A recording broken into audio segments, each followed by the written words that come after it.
الحمد لله نحمده ونستعينه ونستغفره ونؤمن به ونتوكل عليه ونعوذ بالله من شرور أنفسنا ومن سيئات أعمالنا من يهده الله فلا مضل له ومن يضلله فلا هادي له ونشهد أن لا إله إلا الله وحده لا شريك له ونشهد أن سيدنا ومولانا محمدا عبده ورسوله أما بعد قال الله تعالى في القرآن الكريم لقد كان لكم في رسول الله أسوة حسنة صدق الله العظيم۔ محترم سامعین کرام، بزرگان محترم، ہم سب لوگ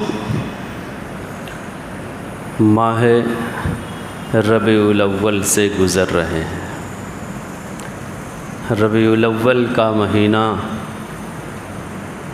سایہ فغن ہے۔ ربیع الاول کے مہینے میں سیرت نبوی کے مختلف پہلوؤں کو بیان کیا جاتا ہے، اور ابھی ایک دو دن پہلے 12 ربیع الاول کے دن مختلف طریقے سے حب نبوی کا آپ نے دیکھا بھی ہوگا کہ کس طرح لوگوں نے اظہار کیا عید میلاد النبی منا کر۔ ہم بحیثیت مسلمان اور نبی کا امتی ہونے کے کیا اس طرح عید میلاد النبی منا لینے سے نبوت کا حق، نبی کا حق ادا ہو جاتا ہے جو ہمارے اوپر ہے؟ 12 ربیع الاول منانا، عید میلاد النبی منانا جائز ہے کہ نہیں جائز ہے، صحیح ہے کہ نہیں صحیح ہے، وہ ایک الگ موضوع ہے، اس سے بحث نہیں، پھر کبھی کسی وقت اس کو بیان کیا جائے گا۔ ہمیں اس کردار میں دیکھنا یہ ہے کہ نبی صلی اللہ علیہ وسلم کے جو حقوق ہم پر بحیثیت امت ہیں، کیا ہم ان حقوق کو ادا کر رہے ہیں؟ ہم تو یہ سمجھتے ہیں آج کا ہمارا معاشرہ، مسلمانوں کا معاشرہ، کہ 12 ربیع الاول بڑی دھوم دھام سے عید میلاد النبی منا دیا، گویا نبوت کا حق ادا کر دیا۔ کیا ایسا ہی ہے؟ کیا نبی صلی اللہ علیہ وسلم کے حقوق یہی ہیں؟ نبی کے حقوق امت پر ہیں کیا؟ ہم انہیں جانتے ہیں یا نہیں؟ آج اس پر گفتگو کرنی، چونکہ یہ مہینہ ہی سیرت کے بیان کرنے کا ہے، عام طور سے بیان کیا جاتا ہے، تو آج اس عنوان پر بیان ہو جائے کہ نبی صلی اللہ علیہ وسلم کے جو حقوق بحیثیت نبی ہم امتیوں پر واجب ہے وہ کیا ہے، اور ہم ان حقوق کو کتنا ادا کر رہے ہیں۔ سب سے پہلی چیز ہے نبی پر ایمان لانا، لا الہ الا اللہ محمد رسول اللہ۔ ہم اللہ پر بھی ایمان لاتے اور نبی پر بھی ایمان لاتے۔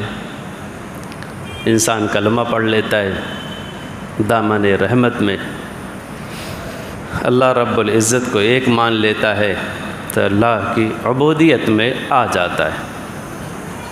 کیا اتنا ہی کافی ہے؟ کیا ہم نے نبی پر ایمان لانے کا حق ادا کر دیا لا الہ الا اللہ پڑھ لینے سے؟ نہیں، نبی پر ایمان لانے کا حق یہ ہے کہ ہم نبی صلی اللہ علیہ وسلم کو صرف زبانی جمع خرچ سے نہ جانیں، بلکہ نبی پر ایمان ہمارا یقین کے درجے میں ہو، استقامت والے درجے میں ہو، زبان سے ہٹ کر کے دل میں اترنے والا یقین ہو، اس بات ہو، استحکام ہو، استقامت ہو، وہ والا ایمان مطلوب ہوتا ہے۔ نبوت ایک نبی پر ایمان لانا جو ہوتا ہے، اس کو ایک مثال سے سمجھیں۔ نبی صلی اللہ علیہ وسلم نے فرمایا صدقہ برکت کا سبب ہوتا ہے۔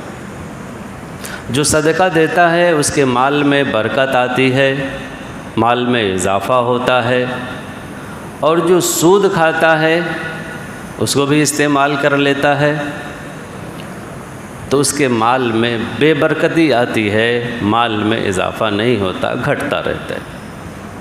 یمحق اللہ الربا ویربی الصدقات، اللہ نے بھی یہی فرمایا کہ اللہ سود کو جہاں بھی رہے ختم کرتا ہے، اور صدقہ جو بھی دے، جس مال سے بھی دے، اس میں اضافہ ہوتا ہے، ترقی ہوتی ہے۔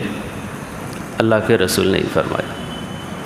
اب ایک ایمان والا، یقین والا اپنے دل کے اندر ایک مسلمان ٹٹول کر کے یہ دیکھے کہ یہ ایمان اور یقین، اللہ کے رسول کا یہ فرمان ہمارے قلب کے اندر پہنچا ہوا ہے یا نہیں۔ صرف ہم مانتے ہیں کہ یقین بھی کرتے ہیں۔ اب اگر ایک مسلمان اس پر یقین کرے دل سے تو یہ کہا جائے گا کہ نبوت پر ایمان لانے کا اس نے حق ادا کیا۔ اور اگر ایسا نہیں ہے، معاملہ اس کے خلاف ہے، دل کے اندر کھوکھلا ایمان ہو اور وہ یہ سمجھ رہا ہو یار بظاہر تو صدقہ ہم دیتے ہیں 1,50,000 ہمارا کم ہو جا رہا ہے، اور اگر ہم سود لیتے ہیں تو ہمیں لاکھوں کا سود مل رہا ہے، تو ہمارے مال میں ترقی ہو رہی۔ ایمان نبی پر لانے کا حق ادا نہیں ہوا۔ یہ ہے نبی کی بات پر، نبی کے اقوال پر، نبی نے جو کہہ دیا اس چیز پر ہمارا عمل، ہمارا ایمان اور ہمارا یقین اتنا مضبوط ہو، اتنا مضبوط ہو کہ دل کے اندر راسخ ہو۔ جب یہ چیز ایمان، اتنا ایمان انسان کے اندر راسخ ہوگا، یقین ہوگا، تب آپ دیکھیں گے کہ ہماری زندگیوں کے اندر انقلاب کیسے آتا ہے۔ صبح و شام، شام و سحر ہماری کیسے بدل جاتی ہے جب نبی پر اس طرح کا ہمارا ایمان اور یقین ہو۔ تو یہ چیز ہے، ہم نبی پر اس طرح کا ایمان لائیں، صرف ڈھلم الیقین والا نہ، کھوکھلا ایمان نہ ہو، زبانی جمع خرچ والا ایمان نہ ہو، بلکہ ہمارا ایمان دل کی اتھاہ گہرائیوں میں موجزن ہو۔ یہ ایمان مطلوب ہے۔ دوسرا حق نبی کا ہم پر کیا ہے؟ دوسرا حق نبی کا، نبوت کا امت مسلمہ پر یہ ہے کہ نبی صلی اللہ علیہ وسلم کو نبی مانے، اور نبی بھی ایسا ویسا نہیں، نبی آخر الزماں مانے، خاتم النبیین جن کو کہا جاتا ہے، خاتم النبیین مانے، اس لیے کہ اللہ کے رسول نے فرما دیا لا نبی بعدی، میرے بعد کوئی نبی نہیں آئے گا۔ اب اللہ کے رسول کے دنیا سے پردہ فرما جانے کے بعد آج تک اور قیامت تک اگر کوئی نبوت کا دعویٰ کرتا ہے تو وہ شخص دائرہ اسلام سے خارج اور مرتد ہے۔ کوئی آدمی اس جو دعویٰ کر رہا ہے اگر مانتا ہے، اس کی باتوں میں بات ہاں ملاتا ہے، تو وہ ماننے والا بھی، قبول کرنے والا بھی دائرہ اسلام سے خارج ہے۔ یہ خاتم النبیین ہونے کا حق ہے۔ آپ دیکھو آزادی کے بعد سے ہی، آزادی کے وقت سے ہی انگریزوں نے باقاعدہ پنجاب کے ایک علاقے میں، قادیان میں، مرزا غلام احمد قادیانی کو کھڑا کیا، وہ صرف اسی لیے کھڑا کیا کہ امت مسلمہ کے اندر جو یہ عقیدہ ہے خاتم النبیین کا، جو یہ امت ابھی متحد ہے، اس امت کے اندر اتحاد کو ختم کیسے کیا جائے، انتشار کو ختم کیسے کیا جائے، فرقہ واریت لایا جائے، 2-3 گروہوں میں بانٹ دیا جائے تاکہ ان کی طاقت کم ہو جائے، کھڑا کر دیا۔ کچھ لوگ مانے بھی، اہل سنت والجماعت نے ان کو اسلام سے خارج قرار دیا کہ قادیانی دائرہ اسلام سے خارج۔ اس زمانے کی بات۔ قادیانیت آج بھی اپنے اعتبار سے کوشش کر رہی ہے۔ فتنہ شکیلیت، ابھی اورنگ آباد میں کوئی ایک آدمی کھڑا ہوا ہے پچھلے 10-20 سالوں سے، اور اپنے آپ کو مہدی بھی کہتا ہے، عیسیٰ بھی کہتا ہے، اور نبی بھی کہتا ہے، اور اس کے ماننے والے بھی بڑھ رہے ہیں۔ اپنے بھیونڈی میں بھی کچھ لوگوں کے بارے میں سنا گیا کہ وہ بھی خود شکیلی بن گئے ہیں اور فتنے کا شکار ہو گئے ہیں، اور آگے دوسروں کو بہکا بھی رہے ہیں اور مرتد بھی کر رہے ہیں۔ ختم نبوت کا ایک حق یہ بھی ہے نبی کا کہ نبی صلی اللہ علیہ وسلم کو خاتم النبیین مانا جائے۔ آپ کے بعد قیامت تک کوئی نبی آ ہی نہیں سکتا، یہ ہمارے نبی کا فرمان ہے، اور اسی پر ہمارا ایمان اور اعتقاد اور یقین ہونا چاہیے۔ اگر کوئی اللہ کے رسول سے ہٹ کر کے کسی اور کو نبی مان رہا ہے تو وہ شخص مرتد ہے، دائرہ اسلام سے خارج ہے۔ دوسرا حق نبی کا یہ۔ تیسرا حق کیا ہے؟ نبی صلی اللہ علیہ وسلم سے محبت ہو۔ اور محبت کا تقاضا ہم کیسے ادا کرتے ہیں؟ جیسے ہی ربیع الاول آتا ہے، ایک چائنا لائٹ لا کر کے گھر کو سجا دیتے ہیں کہ بھائی ہم سب سے بڑے نبی کے محبت کے دعوے دار ہیں۔ ایک دن ایک میسج دیکھا لکھا ہوا کہ بھلا ہو چائنا کی لائٹوں کا کہ بڑے سستے میں محبت کا اظہار کرا دیا اس نے، ورنہ نبی سے محبت کا اظہار لوگ کیسے کر پاتے۔ مذاقیہ لکھا تھا۔ ایسا ہی ہے، ہری ہری جھنڈی لگا دیا ہم نے، اور ہم نے یہ سمجھ لیا کہ نبی سے محبت کا دعویٰ ہم نے ثابت کر دیا۔ کیا یہی ہے محبت ثابت کرنا؟ کیا نبی کی محبت بس اتنی سی چھوٹی سی ہے؟ نہیں، نبی کی محبت ثابت کرنا پڑتا ہے۔ جھنڈی لگانے سے کام نہیں چلے گا، لائٹ لگانے سے نبی کی محبت ثابت نہیں ہوگی۔ نبی کی محبت کیسے ثابت ہوگی؟ لا یؤمن احدکم حتی اکون، اللہ کے رسول نے حدیث باقاعدہ کہی کہ تم میں سے کوئی آدمی اس وقت مومن ہو ہی نہیں سکتا، کب تک؟ جب تک کہ میں تمہارے نزدیک تمہاری ذات سے، تمہارے والدین سے، تمہاری آل اولاد سے، دنیا کے تمام لوگوں سے، تمام چیزوں سے زیادہ محبوب نہ بن جاؤں، تب نبی کی محبت کا حق ادا ہوتا ہے۔ اور صحابہ نے کر کے دکھا دیا۔ اس سے پہلے بھی واقعہ بیان کیا تھا کہ حضرت خبیب کو مکے کے کافروں نے پکڑ لیا، ان کو سولی پر لٹکا دیا، نیزہ چبھو رہے تھے، بھالا ان کو۔ اور کسی مشرکین مکہ نے کہا کہ خبیب کیا تمہیں چاہتے ہو کہ تمہیں چھوڑ دیا جائے اور تمہاری جگہ پر اللہ کے رسول کو، محمد کو لٹکا دیا جائے؟ حضرت خبیب کے اندر وہ جو محبت تھی تڑپ کر کے نکلتی ہے۔ حضرت خبیب کہتے ہیں مجھے تو یہ بھی گوارا نہیں کہ میری جان بچے، میں چھوٹ جاؤں اور نبی اپنے بستر پر اپنے گھر میں لیٹے ہوں، ان کے تلوؤں میں ایک کانٹا بھی چبھے، مجھے تو یہ بھی گوارا نہیں۔ یہ ہے محبت کا حق۔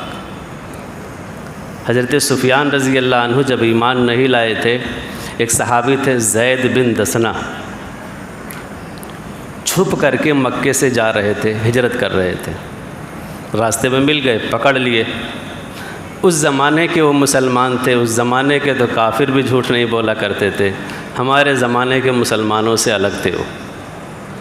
ابو سفیان نے پوچھا زید کہاں جا رہے ہو؟ اب جھوٹ بول نہیں سکتے، مسلمان ہیں، اسلام میں جھوٹ بولنا حرام ہے۔ صاف صاف بتا دیا کہ مکے سے میں جا رہا ہوں اور اللہ کے رسول کا دین ہم نے اختیار کر لیا ہے، اب ہم ہجرت کر رہے ہیں یہاں سے حبشہ کی طرف۔ پکڑ لیا ابو سفیان نے اور اٹھا کے ان کو لٹکا دیا سولی پر۔ عین سولی سے پہلے ان سے پوچھا کہ زید کیا تم یہ چاہتے ہو کہ تمہاری جگہ محمد صلی اللہ علیہ وسلم کو سولی پر لٹکا دیا جائے، تمہیں چھوڑ دیا جائے؟ تو زید بن دسنہ نے بھی تڑپ کر کے محبت کے اس میں اللہ کے رسول سے یہ ان کے قلب سے آواز آئی کہ میں تو یہ بھی نہیں سوچتا ہوں، چاہتا ہوں کہ اللہ کے رسول کے تلووں میں کانٹا بھی چبھے۔ یہ اپنی ذات سے بھی زیادہ جب اللہ کے رسول کی ذات محبوب ہو جائے تو یہ سمجھو کہ اللہ کے رسول کی محبت کا حق ادا ہو رہا ہے۔ غزوہ بدر میں حضرت ابوبکر صدیق رضی اللہ عنہ اور تمام صحابہ کرام لڑے تھے۔ بعد میں حضرت ابوبکر صدیق رضی اللہ عنہ کے جب گھر والے بھی ایمان لائے، ان کے لڑکے بھی ایمان لائے، تو ایک دن ان کے لڑکے غالباً عبد الرحمن بن ابی بکر یا کوئی اور تھا، انہوں نے کہا کہ ابو، غزوہ بدر میں ایک مرحلہ، ایک موقع ایسا آیا تھا کہ آپ میری تلوار کے زد میں تھے، اگر میں چاہتا تو آپ کو قتل کر دیتا، لیکن میری پسرانا، میرا آپ کا لڑکا ہونا، یہ محبت جوش میں آئی اور میں نے اپنے وار کو روک دیا، آپ کو ختم نہیں کیا، چاہتا تو مار دیتا، آپ میری زد میں تھے۔ حضرت ابوبکر صدیق رضی اللہ عنہ نے ایک جملہ کہا اس وقت کہ بیٹے تم تو چھوڑ دیے، لیکن میری تلوار کے زد میں اگر تم آئے ہوتے تو چونکہ تم اس وقت کافر تھے، میری تلوار بالکل نہ رکتی تمہیں مارنے اور قتل کرنے سے۔ جی اپنا بھی قربان کیا، اپنا مال، اپنی جان بھی قربان کر دیا۔ یہ ہے محبت رسول کا تقاضا، یہ ہوتا ہے محبت۔ اللہ کے رسول نے فرمایا کہ جب تک تمہارے نزدیک تمہاری جان، تمہارا مال، تمہارا سب کچھ قربان کرنے سے زیادہ محبوب میری ذات نہ بن جائے، تب تک تم اپنے آپ کو میرا محب، عاشق بالکل مت سمجھنا۔ ہاں جب تمہیں یہ پہلو اختیار ہو جائے، اتنی محبت تمہارے قلب میں ہو جائے کہ ہمارے نام پر، ہمارے ایک حکم پر تم اپنا سب کچھ قربان کر دو، تب سمجھ لینا کہ تمہارے دل میں میری محبت ہے۔ محبت کا تقاضا یہ ہے۔ اللہ کے رسول کے گھر والوں سے بھی محبت ہو، نبوت کا ایک تقاضا یہ بھی ہے۔ اللہ اللہ فی اصحابی لا تتخذوہم غرضا من بعدی فمن احبہم فبحبی احبہم ومن نبغضہم فببغضی ابغضہم۔ ہر جمعے کے خطبے میں سنتے ہیں۔ کیا مطلب؟ اللہ کے رسول کو جس طرح اپنے صحابہ سے محبت تھی، اپنے خاندان والوں سے محبت تھی، اپنے اہل و عیال سے محبت تھی، اسی طرح عالم کے تمام مسلمانوں سے محبت تھی، حتیٰ کہ مسلمان کے علاوہ انسانوں سے بھی محبت تھی۔ سیرت کے واقعات میں لکھا ہے کہ ایک بدو ایک دن اللہ کے رسول سے ملنے آیا، اللہ کے رسول بیٹھے ہوئے تھے، چادر اوڑھے ہوئے تھے۔ آیا تو اس نے چادر کا کونا پکڑ کر کے کھینچا پیچھے سے، محمد میرا مال گم ہو گیا ہے راستے میں، ایک کام کرو، ایک اونٹنی دو اور مال سے لدی ہوئی اونٹنی دو، انتظام کرو۔ مانگنے والا ہے، سائل ہے، ضرورت مند ہے، اور کہہ لو اپنے آقا اور مالک سے اس طرح رویہ اپنا رہا ہے۔ صحابہ اٹھ کر کے دوڑے جو اس وقت موجود تھے کہ اٹھا کے پٹکوں نہ لائق کو، ہمارے محبوب کے ساتھ اس طرح حرکت کر رہا ہے۔ اللہ کے رسول نے منع کیا اشارے سے، ابھی وہ نہیں جانتا میں کون ہوں۔ شفقت سے، راحت سے، محبت سے اس کے ساتھ پیش آئے اور بولے ٹھیک ہے۔ اتنا اس نے کھینچا چادر کو کہ اللہ کے رسول کی آنکھوں میں باقاعدہ لال رنگ اتر آیا، اتنا گلا کس گیا، لیکن اللہ کے رسول نے اس کو بھی معاف کیا، رافت اور رحمت کا اس کے ساتھ برتاؤ کیا، ساری ضرورت اس کی پوری کی۔ پھر بعد میں جا کر کے اس کو سمجھایا کہ نبوت کا حق کیا ہے اور نبی کی توقیر اور عظمت کیا ہے۔ یہ طریقہ اپنایا ہمارے نبی نے غیروں کے ساتھ، اور وہی طریقہ آج مسلمانوں کو غیروں کے ساتھ اپنانا چاہیے۔ اس کا نتیجہ کیا نکلا کہ وہ بدو جب اپنے گاؤں گیا، اپنے ملک گیا، اپنے قبیلے میں گیا، تو یہ پورا واقعہ وہاں کے لوگوں سے بتایا، تو وہاں سے ایک نہیں پورے 300 کا مجمع آیا، اور اللہ کے رسول کے اس اخلاق حمیدہ کی وجہ سے 300 لوگ مشرف بہ اسلام ہوئے۔ اللہ کے رسول کے چاہنے والوں سے بھی محبت ہو۔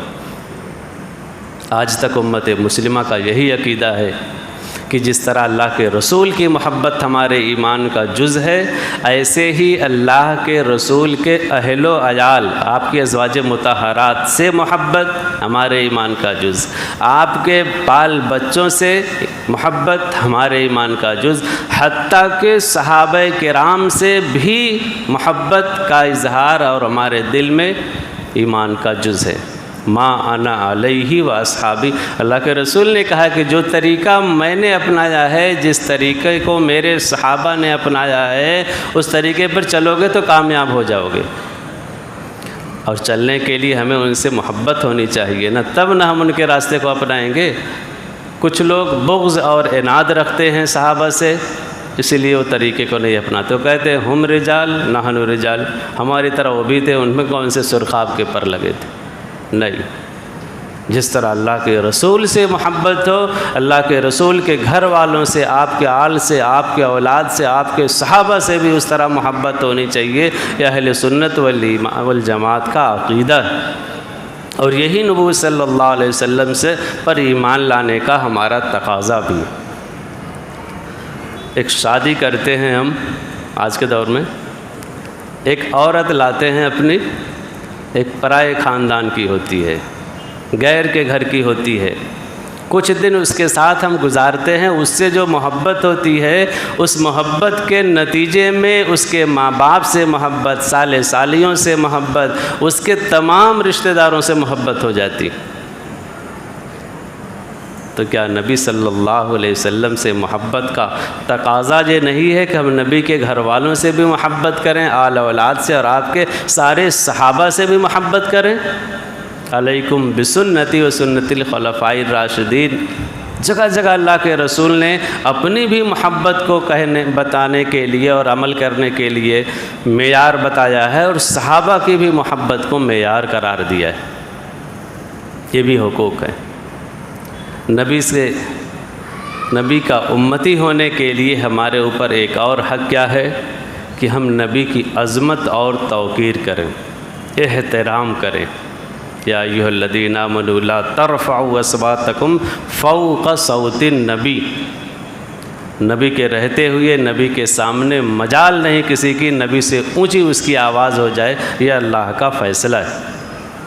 یا ایھا الذین آمنوا لا تقدموا بین یدی اللہ ورسولہ، کسی کام میں تم رسول سے بالکل آگے مت بڑھو، ان کا احترام کرو، ان کی عظمت کرو، ان کے فیصلے کو تم بالکل آخری حرف سمجھو۔ یہ عظمت کا تقاضا ہے، لیکن یہ عظمت اس وقت دھری کی دھری رہ جاتی ہے ہماری جب اس کا تقابل ہمارے مفاد سے ہو۔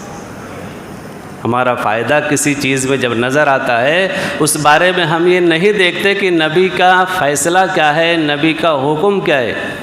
ہم اپنے چند پیسوں کے لیے اپنا فائدہ دیکھ کر کے، چاہے سنت کے خلاف ہی، نبی کے حکم کے خلاف ہی ہو، وہ فائدہ اور مفاد ہمارے بچے سے ٹکراتا ہو، ہماری تجارت سے ٹکراتا ہو، ہماری رہن سہن اور ہمارے شادی بیاہ کے طور طریقوں سے ٹکراتا ہو، تو ہم ساری پیروی، ساری اطاعت، سارا جذبہ ایک طرف اور اپنی ہماری رسم ایک طرف۔ کیا یہی محبت اور اطاعت اور احترام کا تقاضا ہے؟ نہیں۔ نبی کا ایک حق اور ہے پیروی اور اتباع کرنا۔ ہم نبی کا اتباع کریں، پیروی کریں۔ کیسے کریں گے؟ اللہ رب العزت نے آئیڈیل اور نمونہ اس آیت میں بنایا، جو میں شروع میں پڑھا تھا کہ اللہ رب العزت کا اسوہ اور نمونہ ہی تمہارے لیے بہتر ہے، وہی دیکھا جائے گا۔ درجی کے ہاں عید میں ہم کپڑا سلاتے ہیں اور ایک باقاعدہ ناپ بھی دے دیتے ہیں، بھائی اسی کے ناپ سے تم بنانا، اور عید کے دن پتہ چلا کہ پاجامہ 1 فٹ چھوٹا ہے، خیر نہیں درجی کی، اٹھا کر اس کے منہ پہ پھینک دیتے ہیں۔ کیوں بھائی؟ ہم نے جو آئیڈیا اور نمونہ تم کو دیا تھا، تم نے اس کے خلاف کیا۔ اللہ رب العزت چیخ چیخ کر کے قرآن کریم میں کہہ رہا، اللہ کا فرمان چیخ رہا ہے قرآن کریم کے اندر، تمہارا دار و مدار بخشش کا، نجات کا، اور میدان حشر میں تمہاری نجات کا سبب اور بخشش کا جو نمونہ ہے، وہ اللہ کے رسول کی زندگی ہے، ان کی سنت ہے، ان کا طور طریقہ ہے۔ اور ہمارا معاشرہ، ہم آج کے مسلمان یہ کہہ رہے ہیں کہ نہیں، نبی ہمارے لیے آئیڈیل نہیں، سماج ہمارے لیے آئیڈل اور نمونہ ہے۔ سماج میں جو چل رہا ہم وہ کریں گے۔ نبی کیا کہہ رہے ہیں، نبی کی سنت کیا کہہ رہی ہے، شریعت کیا کہہ رہی ہے، حدیث کیا کہہ رہی ہے، اپنے کو اس سے کوئی بحث نہیں۔ کیا نبی کی اتباع کا یہی طریقہ ہے؟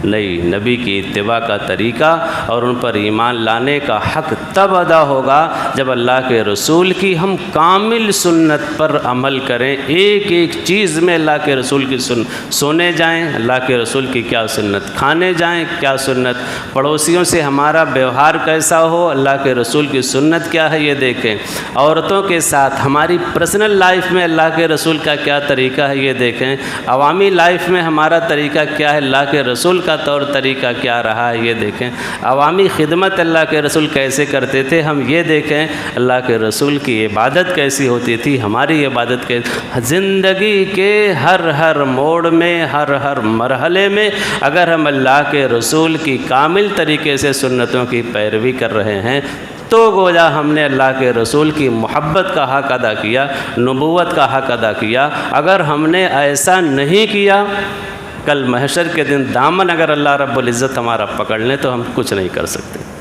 اللہ کو بجا حکم ہے کہ اللہ رب العزت ہمارا جیسے اعمال ہو اس طریقے سے پھر ہمارا مواخذہ کرے۔ ہم کیا چاہتے ہیں، سفر کرتے ہیں، چلتے چلتے ایک بات اور، ہم سفر کرتے ہیں، بھائی یہ تمہارا چالو کا ٹکٹ ہے تو چالو میں جاؤ، اے سی میں گئے تو ٹی ٹی فائن مارے گا 2 تھپڑ کھینچ کے، سلیپر کا ٹکٹ لیے اے سی میں چلے گئے، 3rd اے سی کا ٹکٹ لیے 1st اے سی میں چلے گئے تو فائن بھی مارے گا، بھگا دے گا ڈھکیل کر کے وہاں سے۔ کیوں بھائی؟ تمہارا جیسا ٹکٹ ہے تم اسی کے لائق ہو، اس سے اوپر درجے کے لائق۔